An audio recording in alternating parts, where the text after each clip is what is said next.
5 newcomers in 2023. So we're going to go from 5 to 1 here. But before we get to that, I want to add here, you're not going to see Oklahoma linebacker Dasan McCullough or wide receiver Andrew Anthony. Both of those guys are Sooners. Mostly because I don't think that they could have the biggest impact as the guys that I put on the list. But know that I noticed that Dasan McCullough is playing linebacker, the cheetah spot at Oklahoma. I also noticed that a dude with wheels that can take the top off the defense and knows what it means to be in a college football playoff, let alone win a conference championship. And Andrew Anthony is out there lined up on the numbers. Okay. So at number 5 on the list, I have Nebraska quarterback Jeff Sims. The reason I put Sims on this list ahead of these other guys is because I believe he has the talent to do more at Nebraska and be responsible for more at Nebraska than anybody else anywhere other than the 4 guys I got ahead of him. He's got the talent and the goods to be really, really great at Nebraska. He can spin it. He can move around. He's going to be in an offense with Marcus Satterfield's asking him to do only the things he's good at. He's got a year to get this thing right. But he was so good in the spring practice that he ran off another starting quarterback.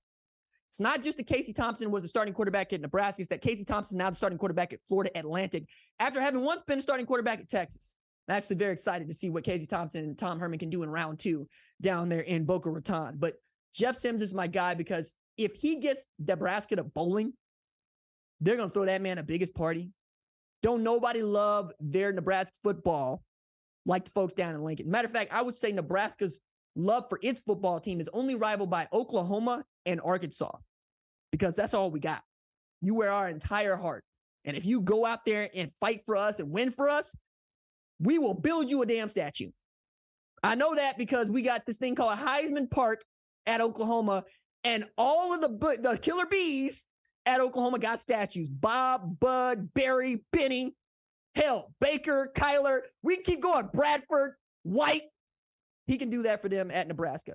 Number 4 on the list, another quarterback, Wisconsin transfer Tanner Mordecai.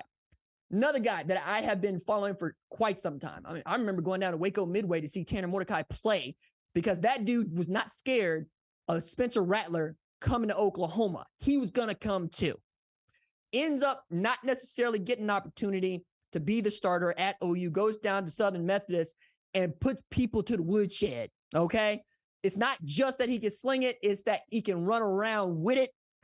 I also love that the air raid is coming to Wisconsin, another team built not unlike Nebraska. We are the only FBS program in the state, and we act like it. Now, you know about the running pedigree, the offensive line pedigree. Now you get to marry that with a guy that could spin it and is probably going to go for 3,500, 4,000 yards if the offense is rolling like I think it is, and you're going to see some new records set at Wisconsin in school history. Number 3 on the list, Colorado all-purpose, all-everything Travis Hunter. Travis Hunter has an opportunity to go down as the best Colorado football player this side of Slash. For the uninitiated, that is Cordell Stewart, okay? The man who was so good that they wanted to play him everywhere and settled on quarterback. Before him, we talk about Rashawn Salam. You know what I'm saying? We talk about some dudes in the 90s. I remember Michael Westbrook going up over Ty Law's dead body. That's what Travis Hunter's capable of.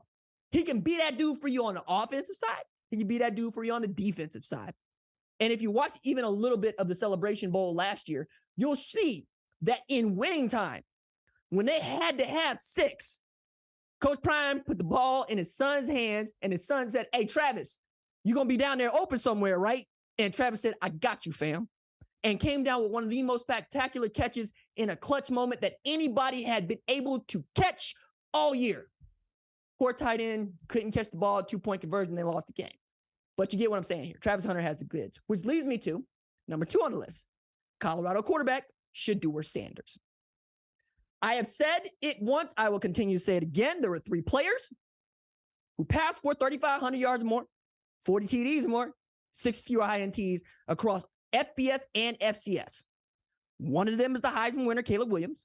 One of them is the number 2 overall pick in the NFL draft, CJ Stroud. And the other one is that cat, Shedeur Sanders, who just moves differently.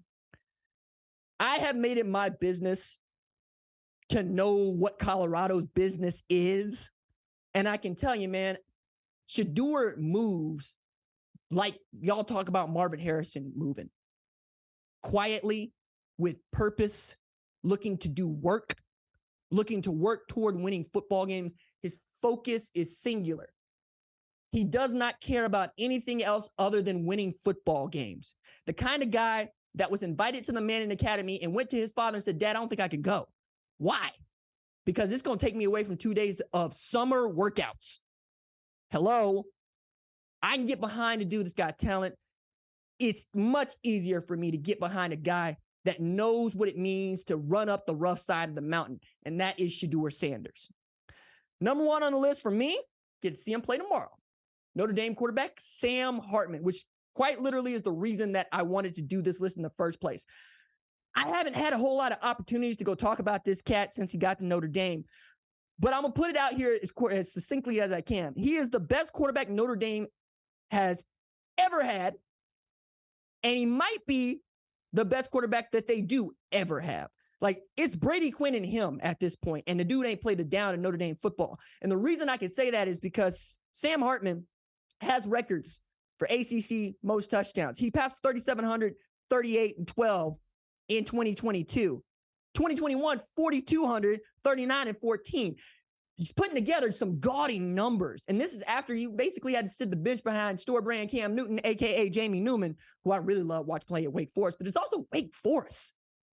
Throwing passes to Birmingham Stallion tight end Sage Surratt, among others. Telling y'all, man, USFL got some dudes. Y'all want to talk about spring football, and then you wind up seeing him in your preseason games, see him on your 53-man roster. He was throwing at those kind of cats. And that's really going to be what it's about for him at Notre Dame. Can Jared Parker find him another one of them cats to throw it to? And all he needs is one. And I'm going to lay that out for you because I think this is the most interesting part about watching Notre Dame play football over the next, non-conference slate, right? Especially when they get up to Ohio State. Parker put together a tight end that rivals the best tight ends ever at Notre Dame, which saying a lot. Michael Mayer was that dude. But we're also talking about a dude that was on the levels of Tyler Eifert, on the levels of Kyle Rudolph, right? We also know that Parker was offensive coordinator at West Virginia when Letty Brown was rushing for 1,000 yards, and Bryce Ford Wheaton was catching all those passes when Winston Wright was doing his job. We also are talking about a guy who was wide receiver coach at Penn State when KJ Hamler was catching passes, okay? We're also talking about a dude at Marshall who put together quietly one of the coolest offenses that I had seen. So take it back to 2012. Tommy Schuler had led the nation in catches and set the record at Marshall for catches with 110. So on top of all that, passing game averaged 365 yards a game. Rakeem Cato had 4,200 yards passing. All of this is basically going, hey, we're going to isolate one-on-one and we're going to throw the ball to that dude. Now, if it sounds like I'm making the offense built around what Sam Hartman can do with one other guy, it's probably because I am. Not to say that he won't spread the ball. Not to say that he can't spread the ball. But if one guy distinguishes himself as the jugs machine, that's who's going to get the ball, right? And I take it to guys like Andy Isabella at UMass when he was doing the damn thing. I could take it to other guys like Jordan Addison at Pitt when he was doing the damn thing. You only needed one. You only need one. I'm going to be curious to find out which one it is. And it's not as if Audric Estime is not going to be getting the ball. You understand what I'm saying here is Sam Hartman doesn't need a lot of targets. He just needs one that is sure-handed, and they'll move the ball appropriately down the football field. So you're going to have to make like Michaela Moore on a Royal Enfield GT Continental in Road America and send it if you want to do more than just show up against Ohio State. You're going to have to lay out for it. I'm going to need to see you pin it into the corner. But I think with Sam Hartman at quarterback, they can do it. And the reason I know that is because Tyler Buckner had them in striking distance last year against a team that made the college football playoff. And all anybody was talking about last year is how Drew Pine was not necessarily the guy. Also, shout out to Jaden Rashada, who ended up winning the job at Arizona State on Tuesday. But you get my point here. They fixed what was broken on the offense. Now, can they put it all together and see if they can't get themselves back into a New Year's Six Bowl? I'll be excited to see what that looks like and how that happens. Thank you for watching the #1 college football show. Please remember to subscribe to the channel and like this video so that you don't miss any of the best college football coverage in America.